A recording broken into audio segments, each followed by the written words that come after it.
चलिए आज हम जो आपका रीडिंग ए पेपर ना जो अस्थमा वाला आपने किया है वो मैं आपके साथ जी सर। डिस्कस करूंगा कि आपका पेपर कैसा था, उसमें कौन सी मिस्टेक थी। ये वो पेपर था जो आपने किया था। इसके अंदर जो मैंने अगर प्रिंट आउट आपसे मंगवाया था ना, तो उसमें मैंने देखना था यार कि आप जो कीवर्ड्स हाईलाइट कर रहे हो वो आप ठीक कर रहे हो, क्योंकि एग्जाम के अंदर जो जी स्कीमिंग करनी है ना, तो आप स्कीमिंग बताई गई है, चंकिंग ऑफ वर्ड्स बताई गई है। उसके अंदर जी यही सर। है कि आपने जो कीवर्ड्स होते हैं, जैसे यहाँ पे आपने सिवियरिटी ऑफ अटैक है, लाइफ थ्रेटनिंग है, ठीक है, जी सर। इस तरह के कुछ वर्ड्स होते हैं जो आपने क्लियर हाईलाइट करने हैं। देखिए आप ना लाइट शेडेड इतने नहीं होने चाहिए। उसके रीजन ये है कि जी जब आप इंफॉर्मेशन स्कैन करते हो ना, तो आपके लिए बहुत जी सर। इजी होता है कि आप कीवर्ड से मैच करना शुरू कर देते हो कि कोई चीज़ मैच तो नहीं करी। मोस्टली अगर आपकी स्कीमिंग अच्छी है ना, अगर आपने स्कीमिंग जी टेक्निक अच्छी सीख ली है कि आपको पता चल गया कौन कौन से वर्ड्स मैंने हाईलाइट करने हैं, तो जब आप स्कैन करेंगे ना, तो आप एग्जैक्ट उस इंफॉर्मेशन पे आपको पहुंचना आसान हो जाता है। तो वो थोड़ी सी प्रॉब्लम है, आप एक तो हाईलाइटर को प्रॉपर करें और कोशिश करें कि हर वर्ड को आपने किया भी नहीं काफी हद तक, ठीक है। तो इन चीज़ों को ना प्रॉपर हाईलाइट करें। वो आप खुद देखेंगे जब आप पेपर के अंदर स्कैन कर रही होंगी ना, तो आप को इन्फॉर्मेशन ढूंढने में आसानी करेगा। ठीक है, ये कुछ इस तरह ही था, आपने किया ठीक है।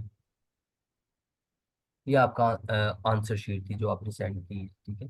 अब जी आंसर सर। शीट के अंदर जो आपके आंसर्स गलत है ना, वो क्वेश्चन 9, 10, 11, ठीक है। और 9, 10 और 11 गलत है। हाँ जी हाँ जी, 9, 10 और 11 गलत है। और फिर बाद में आपका आ जाता है 14 आपका गलत है, 16 गलत है, और 17 गलत है, 20 गलत है। इट्स मीन कि आपके 14, 16, 17। हम्म, सर चारों के 17 भी गलत है। 17 के अंदर आना था। वो मैं आपको बताता हूँ अभी आगे जाकर, हम लोग डिस्कस करते हैं। ठीक हमने है सर। और हमने 20। सर जो 20। 20 था ना, उसका मुझे एग्जैक्ट लोकेशन मैंने दो आंसर बाद में लिखे, मुझे ना लेकिन उसका पता नहीं चल रहा था। हाँ, कोई बात नहीं। 20 का।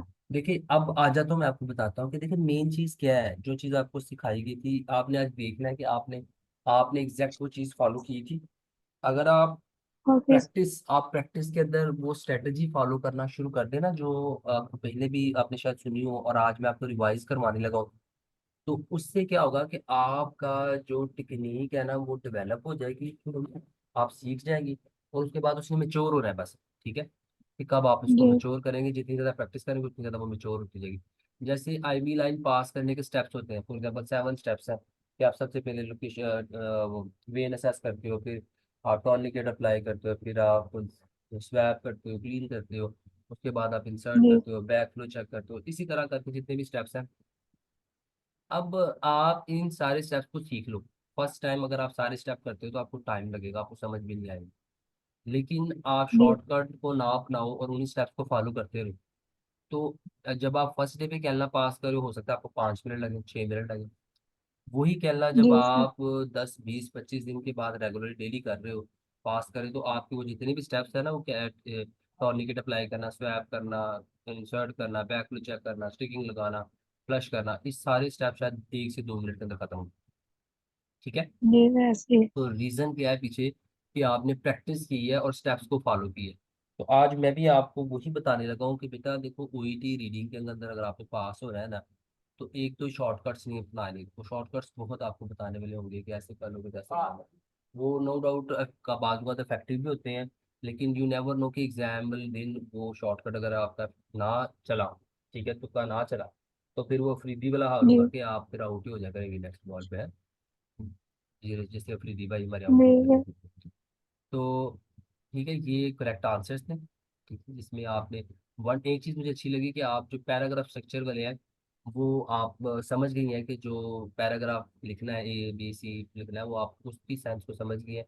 कि कीवर्ड्स उसमें भी यही है कि आपने कीवर्ड्स क्वेश्चन के अंदर हाईलाइट करने हैं और उन कीवर्ड्स को पैराग्राफ के अंदर ट्रेस करना है। तो ये क्वाइट इजी था, तो शायद इसलिए आपने कर भी लिया। सेकंड जो आपकी गलतियां हुई है, वो मैं आपको बता रहा था कि आपका 8, ठीक है, नहीं 9 गलत था। 9 में यहाँ एलर्जीज जी लिखा है, ये भी गलत है, ठीक है। इसीलिए मैं बता रहा था कि ये ओईटी स्टैंडर्ड के पेपर इतने नहीं होते हैं, लोगों ने बनाए होते हैं, लेकिन ये ओईटी स्टैंडर्ड के नहीं है।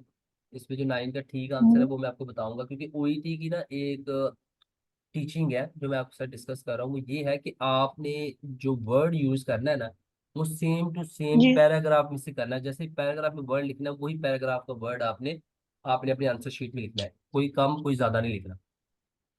ठीक है। जी सर। एक तो ये चीज आपने याद रखनी है, ठीक है।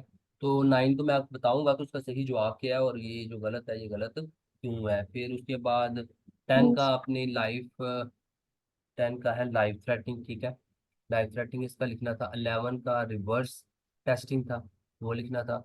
और फिर 11 तक आपका गलत था। फिर उसके बाद 14 में आ जाए, तो 14 में जी एवरी, सर, रिवर्सिबिलिटी जस्ट लिखा, मैंने हाँ टेस्टिंग नहीं आगे लिखा हुआ। हाँ वो मैं आपको बताता हूँ टेस्टिंग पे लिखना था, ठीक है।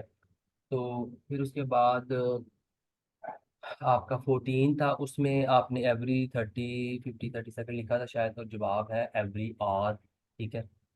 फिर जी और सर, एवरी आवर भी चिल्ड, साथ था वहाँ भी। हाँ मैं बताता हूँ आपने जो आप मैं एक्चुअली जो चीज़ें सीखी है ना, मैं आपको बताता हूँ कि आपके पेपर में आंसर में से मैंने क्या चीज़ आइडेंटिफाई की है। बहुत जी। सारे जवाब आपके इसीलिए गलत है। अच्छा, 16 वाला जो जी। आपका गलत है, उसके अंदर आपने आई थिंक कुछ और लिखा है, और जवाब है चिल्ड्रन। आपने कुछ मैंने सिस्टमैटिक। एस्थमेटिक्स लिख दिया ना, तो चिल्ड्रन जवाब था, वो भी मैं आपको बताऊंगा कैसे है। 17 का आपने लिखा था इमोशनल सपोर्ट, लेकिन उसका जवाब है वॉन आईसीयू, ठीक है। और 20 का था अ पीक फ्लो मीटर, ठीक है। पीक पीक फ्लो मीटर भी लिख देंगे तो आपका जवाब ठीक है। ए अगर आप ना भी लिखें, आर्टिकल अगर आप मिस भी कर देती हैं तो उसके आपके नंबर्स नहीं कटेंगे, ठीक है, याद रखिएगा। अगर आपने जी नहीं भी लिखा ना, तो आपने विस्लिंग साउंड लिख दी है या पीक फ्लो मीटर लिख दी है, तो सर, आपका सॉरी सर, एक मेरे यहाँ पे क्वेश्चन है आपसे। हम लोग अगर, जैसे मैंने यहाँ पे वो लिखी हुई है इसकी एब्रीवेशन, हम्म। तो एब्रीवेशन अलो होती है हमें हाँ ये जी, लिखनी लाओ, राइट अगर प्लेस? वो पेपर के अंदर भी एब्रीविएशन लिखी हुई है ना तो वो लाओ। पेपर के अंदर ठीक भी लिखी है। हुई है, ऐसा नहीं कि पेपर के अंदर एब्रीविएशन लिखी नहीं है और आपको पता है कि यार इसको मैं ऐसे लिखा, फॉर एग्जाम्पल कोई वर्ड उन्होंने बड़ा सा लिखा है, जैसे आप इधर से ले ले आर्टीरियल सैचुरेशन लिखा है, अब आप ए ऐसे लिख के आ जाए, तो वो तो आपका जवाब नहीं ना ठीक होगा। जो जी। पेपर के अंदर, मैंने आपको बताऊंगा कि पेपर के अंदर एब्रीविएशन लिखी होगी ना, आपने वो ही सिर्फ लिख सकते हो, ठीक है। ठीक।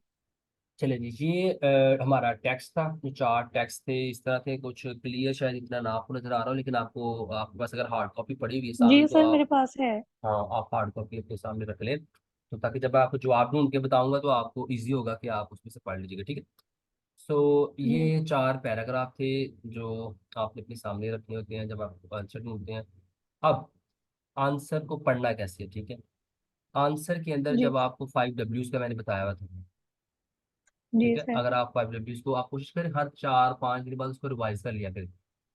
हमारी जो जी। मेमोरी है ना, वो थोड़ी सी कंप्रोमाइज हो चुकी हुई है, क्योंकि हम अब सोशल लाइफ इतनी ज़्यादा बढ़ गई है, इतनी ज़्यादा हमारे इश्यूज होते हैं लाइफ में, हमने मीडिया चीज़ों को अपडेट करना है, ड्यूटी करनी, फैमिली फ्रेंड्स सर्कल ड्यूटी, हर जगह इतनी ज़्यादा हमारे इश्यूज हैं कि हम ना मल्टीपल चीज़ों में इन्वॉल्व होने की वजह से ना हमारी मेमोरी जो है ना वो कमजोर हो जाती है, हम चीज़ों को रिटेन नहीं रख पाते। उसका रीज़न ये होता है कि हम बहुत सारी चीज़ों में इन्वॉल्व होते हैं। तो इसलिए आपने जी कोशिश सर। करना है कि हर 4 से 5 दिन के बाद इनको रिवाइज करते रहे, ताकि आपकी ये ना याददाश्त में ठीक। कमी पक्की हो जाए, ठीक है। तो जो होता है ना स्टार्टिंग सेंटेंस होता है जो 5 Ws में, जिसमें द व्हाट है फॉर एग्जाम्पल, या वेयर हो या जी। होगा, तो वो पार्ट क्या करता है, आपको हेल्प करता है कि आपने कौन सी चीज़ ढूंढनी है, ये आपको पहले बताया हुआ है, ठीक है। फिर जी सर। जो सेकंड पार्ट होता है ना क्वेश्चन के अंदर, जैसे एलर्जिक टू मॉर्फिन है, if severe pain persist after supplementing evaluation and repeated anaesthesia, इस तरह की जो स्टेटमेंट्स दी होंगी वो क्या करते हैं, वो आपको हेल्प करते हैं इंफॉर्मेशन लोकेट करने में। सारे जो जी। क्वेश्चंस है ना आपके अंदर, उसके अंदर जो वर्ब फ्रेज और नाउन फ्रेज, मैंने आपको दो चीजें बताई हुई है। जो वर्ब फ्रेज और नाउन फ्रेज होते हैं वो आपको हेल्प करते हैं कि आप इंफॉर्मेशन को लोकेट कर सको, आपने कीवर्ड्स को मैच करना है। वो सिनोनिमस लैंग्वेज के अंदर भी हो सकता है, माइट भी कभी कभार सेम टू सेम मुझे बना, ज्यादातर वो सिनोनिमस लैंग्वेज के साथ कहीं ना कहीं लिखा होगा। अब जो आपके आंसर गलत थे, ठीक है, जैसे for example nitric oxide testing can be use to determine dash must be can in patient, ठीक है। तो इसके अंदर अब आना था जवाब, मैं आपको बताता हूँ, आप खोल के देखिएगा। ये बी पैराग्राफ के अंदर था, ठीक है। जी सर। और ये लास्ट में जहाँ लिखा हुआ है ना कि 3 different test are use to measure यहाँ पे ठीक है, 3 different test use to measure the patients reaction to allergens. ठीक है, नाइट्रिक ऑक्साइड और वो टेस्टिंग के नाम लिखे हुए। तो यहाँ पे आना जी था सर। एलर्जेंस, जो सही जवाब था ना यहाँ का, वो था allergen. Nitric oxide testing can be use to determine allergens must be can in patient. ठीक है, जो एलर्जेंस है वो पेशेंट्स के अंदर हो सकते हैं। तो आपने जब रियल एग्जाम करना है तो आपने इस तरह समझना है सेंटेंस स्ट्रक्चर को, जैसे कि अब इधर आना क्या है, एलर्जिक रिएक्शन भी आपका सम हो ठीक तो है, लेकिन पैराग्राफ के अंदर कहीं भी एलर्जिक रिएक्शन नहीं लिखा, इसलिए हम एलर्जिक रिएक्शन नहीं लिख सकते। स्टार्ट में एलर्जी टेस्टिंग लिखा है, हम एलर्जी टेस्टिंग भी इसका जवाब हो सकता था, लेकिन चूंकि जहां नाइट्रिक ऑक्साइड लिखा है हमने वहां उस स्टेटमेंट को पढ़ना है। ठीक है, हमारा जी। सवाल क्या है, सवाल को समझना है, नाइट्रिक ऑक्साइड टेस्टिंग ठीक है can be use to determine must be can in patient. ठीक है, तो वो यहाँ पे हम देखते हैं कि यहाँ पे ऊपर से उसने क्लियरली लिखा है कि ये 3 टेस्ट क्या करते हैं, और उसमें से एक नाइट्रिक जी ऑक्साइड है। सर। तो हमारी इंफॉर्मेशन तो इसी में से आनी है। ठीक है, जी। अगर यहाँ पे 3 टेस्ट ना लिखे होते, यहाँ पे वैसे ही कुछ और लिखा होता और ये एलर्जी रिएक्शन लिखा होता और नीचे 3 लिखे होते, तो फिर हम कह सकते कि एलर्जी टेस्टिंग इसके अंदर आंसर आंसर आता। ठीक है, जब आपने जी सेंटेंस स्ट्रक्चर को पढ़ना है, ये सेंटेंस स्ट्रक्चर को समझने की बहुत जरूरत होती है कि जो आप बात पढ़ रहे हैं वो थीम किसको रिलेट कर रहा है, वो बात किस चीज के साथ रिलेट कर रही है। जैसे यहाँ पे जहाँ फुल स्टेप लग गया उसके बाद जब उसने नया स्टेटमेंट स्टार्ट किया, तो इस स्टेटमेंट से रिलेटेड है नाइट्रिक ऑक्साइड और ये चीज। ठीक है, अगर ये शुरू में कहीं लिखा होता तब हम एलर्जी टेस्टिंग कह सकते थे, तो इसलिए यहाँ पे जवाब आना था एलर्जेंस, जो कि उसके अंदर भी नहीं लिखा हुआ था। ठीक है, अब सेकंड क्वेश्चन में आप देखते हैं, जी। इसकी समझ आई आपको? जी सर आ गई है। आपने क्योंकि वो हम्म, सेंटेंस के अंदर उन्होंने, अभी वो सेंटेंस कंप्लीट नहीं हुआ। नाइट्रिक ऑक्साइड, नाइट्रिक ऑक्साइड के साथ ही है उसका ये पिछला सेंटेंस। वेरी गुड, ये जो है ना आपने, अगर आपने मेरी कुछ वीडियोस पीछे देखी हो तो मैंने एक चीज समझाई हुई है, डिपेंडेंट क्लॉज और इंडिपेंडेंट क्लॉज। ठीक है, यस सर। तो जो होती है ना सेंटेंसेस होते हैं जिसके अंदर डिपेंडेंट और इंडिपेंडेंट क्लॉज हो, तो वो बहुत जवाब जो है ना उसी के अंदर से हमें इंडिपेंडेंट क्लॉज के अंदर से मिलता है।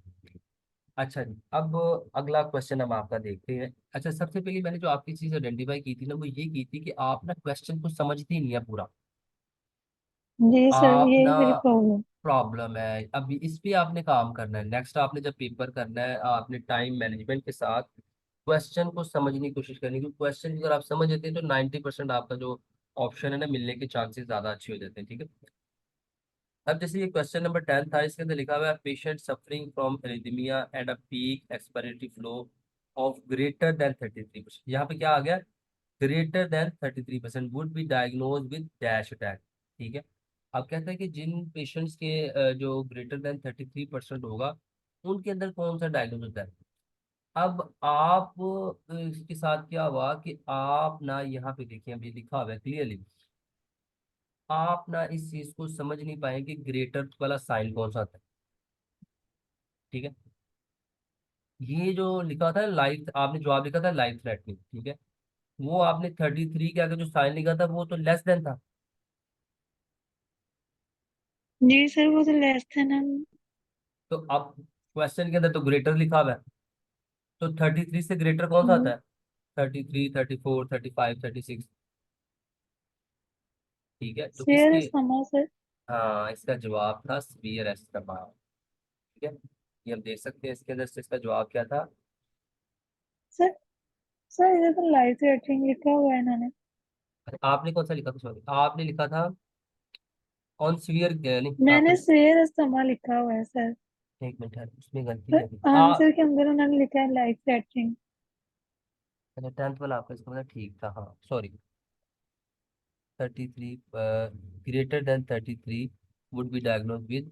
अच्छा, लेकिन मैं इसका जवाब जो मैं आपको वही बताने लगा था कि मैं इसलिए इसका जवाब आपका गलत किया था, क्योंकि जो ग्रेटर का साइन है वो डिफरेंट है। ठीक है, जी सर ये तो लेस देन था ना।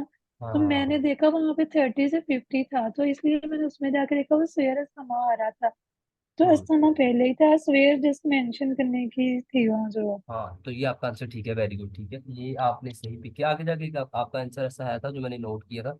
चलिए वो आ गया, आ जाएगा तो मैं फिर आपको बता दूंगा एक आंसर आगे भी इस जी तरह सर। का है।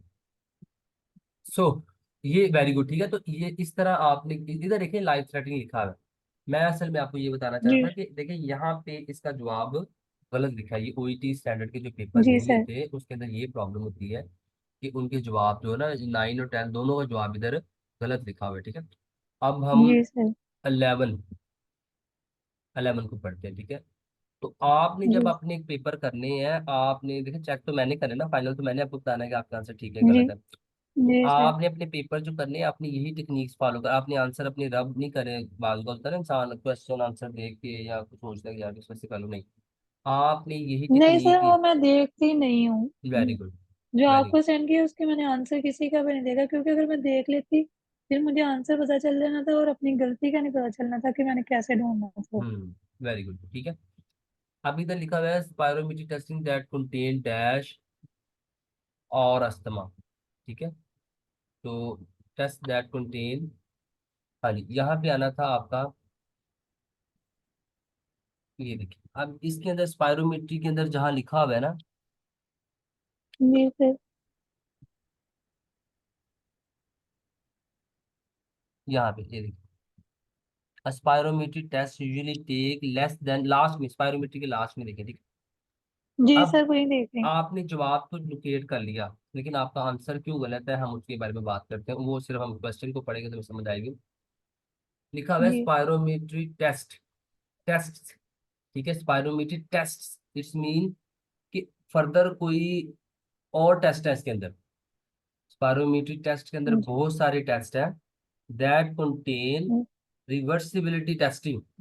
देखिए खाली रिवर्सिबिलिटी बोलेंगी तो वो पता नहीं चलेगा कि वो किस चीज की टेस्टिंग है। जी। एक चीज आपने देखना है कि यहाँ पे स्पायरोमेट्री टेस्ट लिखे हुए हैं ना कि बहुत सारे टेस्ट है दैट कंटेन रिवर्सिबिलिटी टेस्टिंग। अब रिवर्सिबिलिटी खाली जो है ना वो शो नहीं करती कि रिवर्सिबिलिटी और एस्थमा, ठीक है। खाली रिवर्सिबिलिटी ऑफ एस्थमा जो है ना वो कंसेप्ट को क्लियर नहीं करती। इधर आप देखते हैं ना spirometry test that contain reversibility typically last for reversibility testing. अगर आप खाली लिखें reversibility typically last for half an hour, तो वो समझ नहीं आ रही कि किस चीज की reversibility typically last for half an our, ठीक है। जी। बात को समझ नहीं है। रिवर्सिबिलिटी जो जी है ना सर। वो एक खाली, जो कह लेंगे अगर आप इसको खाली लिख देना तो वो समझ लें कि शो करता है कि एक वर्ब की जो है ना वो डिफाइन कर रहा है उसको, ठीक है। लेकिन जब अब इसके अंदर हम टेस्टिंग लगा देंगे तो वो टेस्ट जो है ना वो वर्ब बन जाएगा। बात भी किया आपने। जी। इधर जी। रिवर्सिबिलिटी जो है वो वर्ब तो नहीं है, लेकिन वो एडवर्ब बना हुआ है। वो वर्ब तो हमें पता नहीं चल रहा वर्ब कौन सा है, कि रिवर्सिबिलिटी किसकी हमने चेक करनी। बात भी करिए आप। जी। शुरू में जो जी सर। स्पायरोमीट्री टेस्ट है वो नाउन है। जी सर। स्पायरोमीट्री टेस्ट जो है वो नाउन है।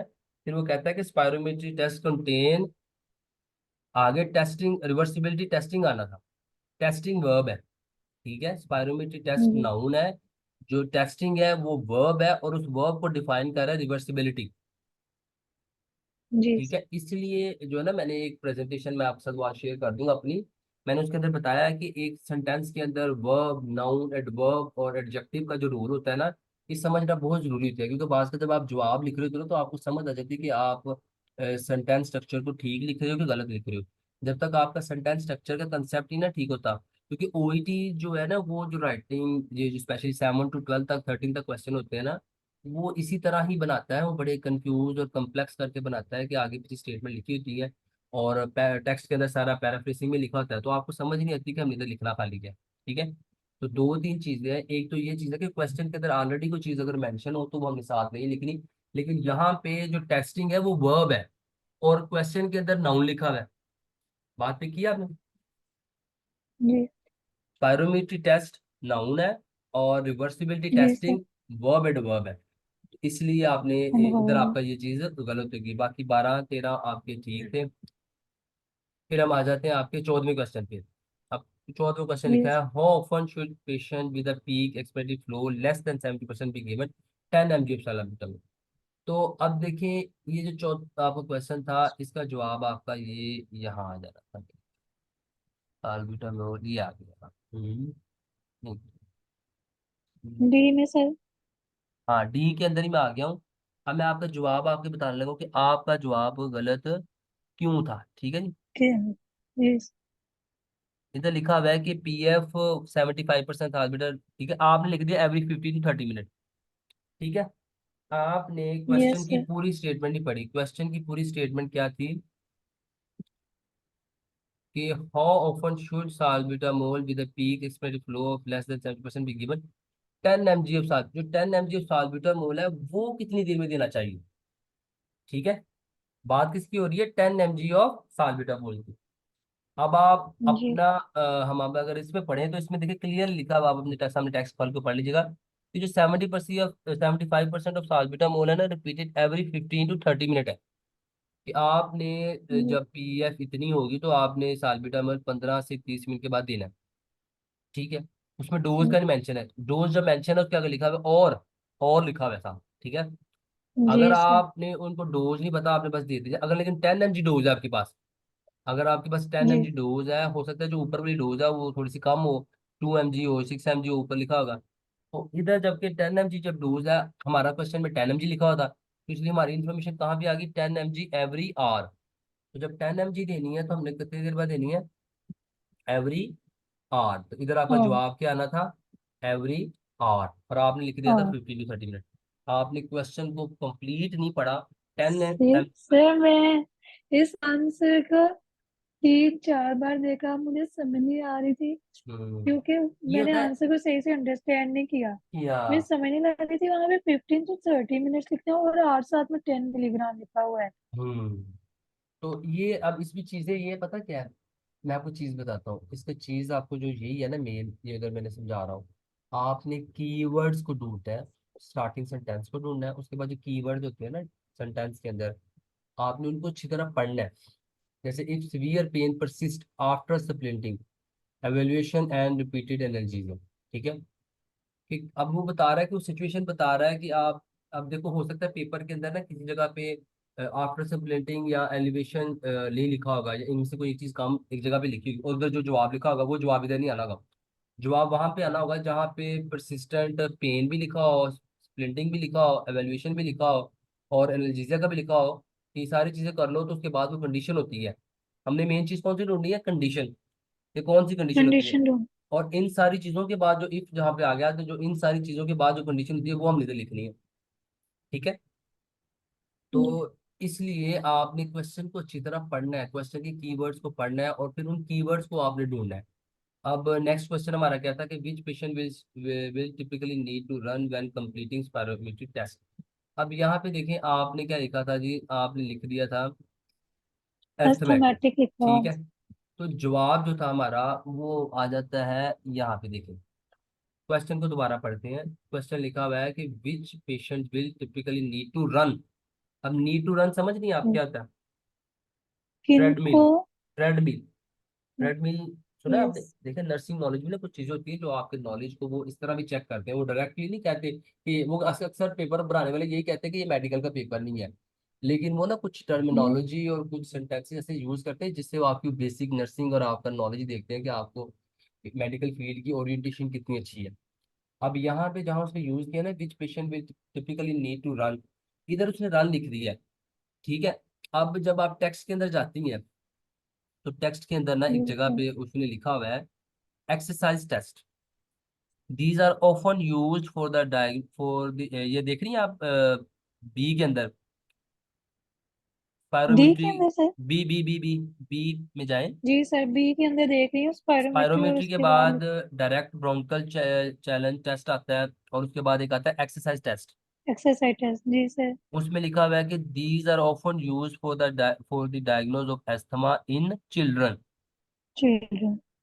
सही है। अब हमारा क्वेश्चन क्या था कि which patient will typically need to run, children, इधर जवाब आना है सबको। पर सर किस तरह। वो कह रहा है कि which patient will typically need to run. तो रन करते हैं, एक्सरसाइज टेस्ट होता है जब आप ना वो ट्रेडमिल पे भागते हैं। तो ट्रेडमिल पे आप क्या करते हैं, रन करते हैं, और वो उसको एक्सरसाइज टेस्ट कहा जाता है। जो मरीज ना, अगर आपने आपने खैर काम नहीं किया होगा ना, मैंने तो शौकत खाने में जब काम किया था ना, तो उधर ना जी सर। जो रेस्पिरेटरी थेरेपिस्ट होते हैं ना, उनके कुछ टेस्ट होते हैं। जी।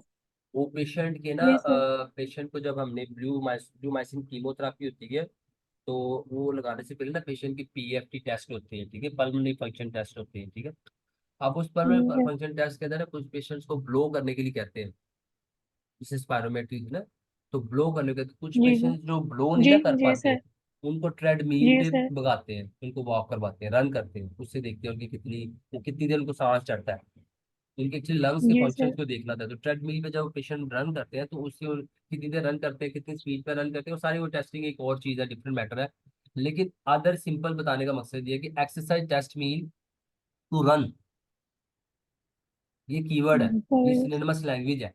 सर मैं इसको स्पायरोमीट्री में जाके ढूंढती रही कि हम्म। यहाँ स्पायरोमीट्री में वाले टेस्ट में ही कहीं पे होगा ये। तो यहाँ पे तो मैं गई नहीं। आपको, मैं आपको बता रहा हूँ कि आप अब देखो ये बेटा क्या हो रहा है, आपने इस तरह की जो वोकेबलरी है ना अपने रजिस्टर पे लिखनी है, सही है।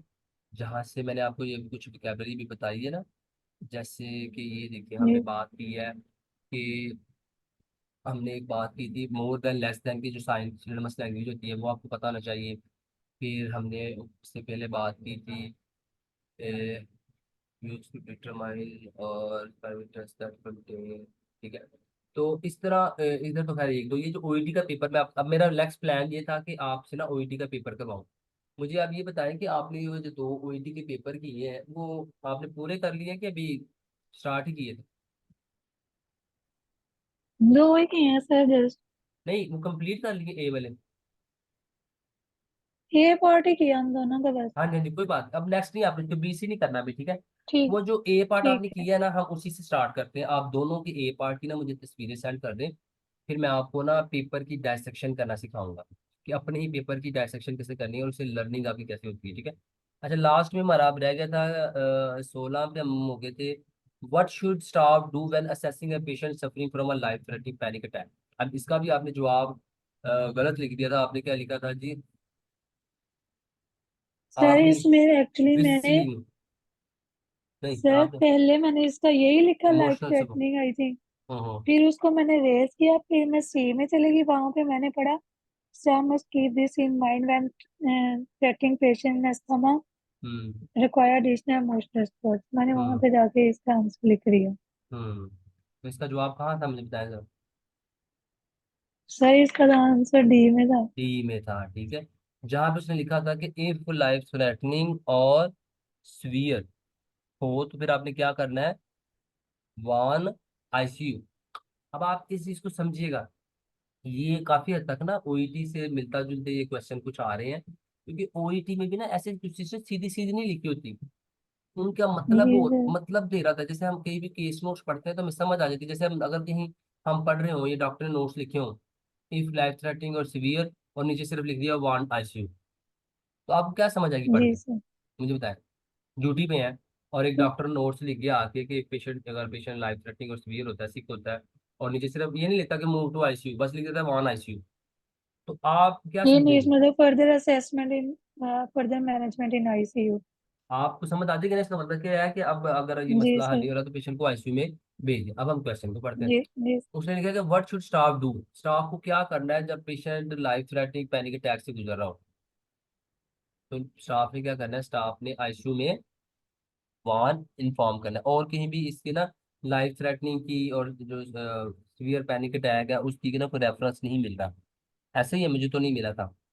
तो यहाँ पे एक चीज थी सी में जो थी ना, वो तो देखे ना, वो उसमें देखे ना मैनेजमेंट की जिक्र नहीं हो रही, और उसमें जो पैनिक अटैक है उससे रिलेटेड उसने ये नहीं कहा। मैंने इसको पढ़ा था तो उसमें ना उसने कहीं ये नहीं कहा कि अगर आपकी ये कंडीशन होती है आपने ये करना है, स्टाफ ने करना है।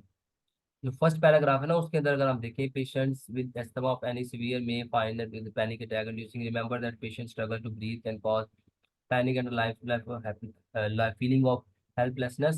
There is a strong link between people who suffer from asthma and those who experience panic attack. अब यहाँ पे लिखा staff must keep this in mind when treating patient with asthma sir as some इसको देख के sufferers बस मैंने लिखा क्योंकि will उन्होंने require कहा था additional।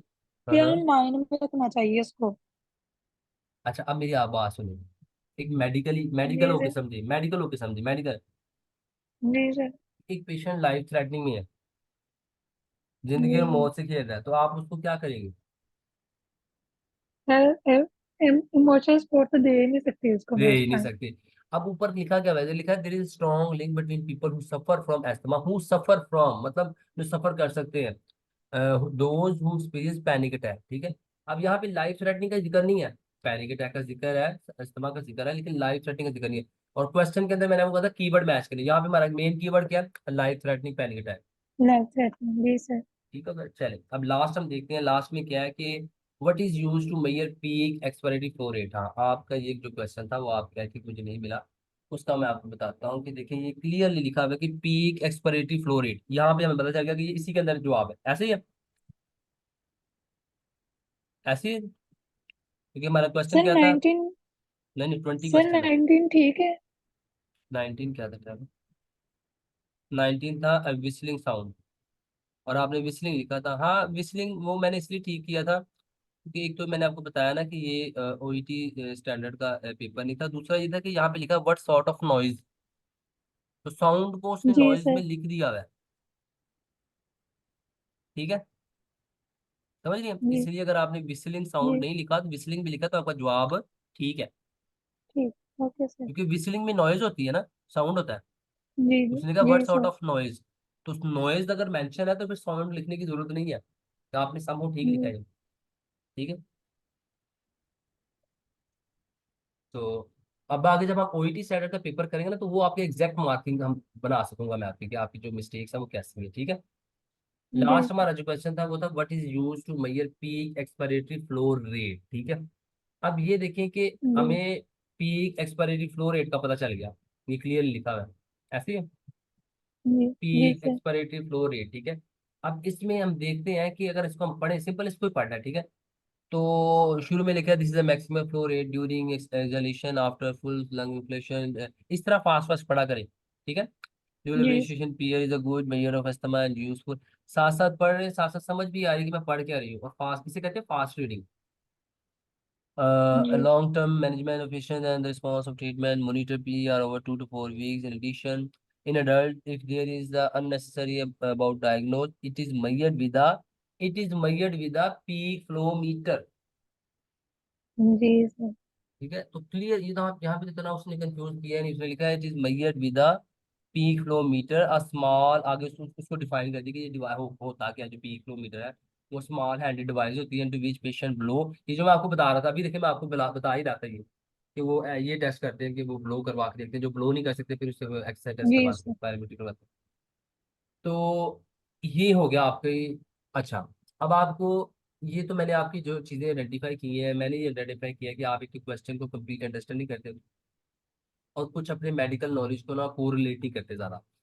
आपने अपने मेडिकल टर्म्स को, मेडिकल नॉलेज को कोरिलेट करना है चीज़ों से, डिस्क्राइब करने के लिए किस तरफ रेफरेंस दे रहा है, जैसे मैंने आपको एक क्वेश्चन के अंदर बताया था रन का, टू रन, तो जिस तरह के वर्ड आते जी हैं, सर। या आपने मेडिकल नॉलेज की देख रहे हैं जैसे nitric oxide testing can be use to determine, तो अब आपने मेडिकल टेस्टिंग के कुछ सेंटेंस स्ट्रक्चर के पॉइंट ऑफ व्यू से भी देखना है कि सेंटेंस के पॉइंट ऑफ व्यू से यहाँ नाउन आना है, वर्ब आना है, क्या आना है, सही है।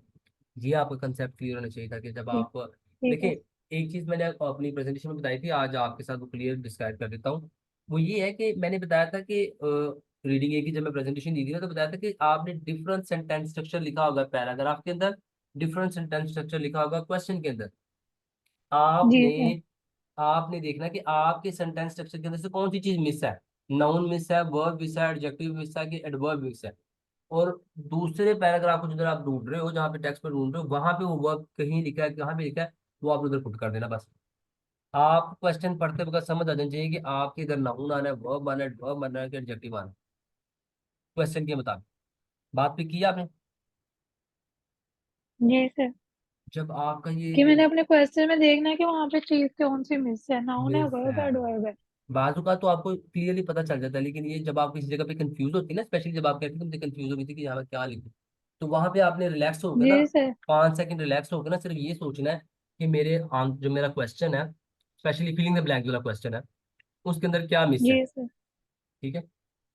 ठीक है, और जो क्वेश्चन आंसर वाले आंसर है उसमें भी आपने देखना है कि पूछा का क्या है, व्हाट क्या है, वेयर क्या है, नो हो क्या है, कौन सी चीज पूछी गई है, उस हिसाब से वो चीज सिर्फ लिखनी है।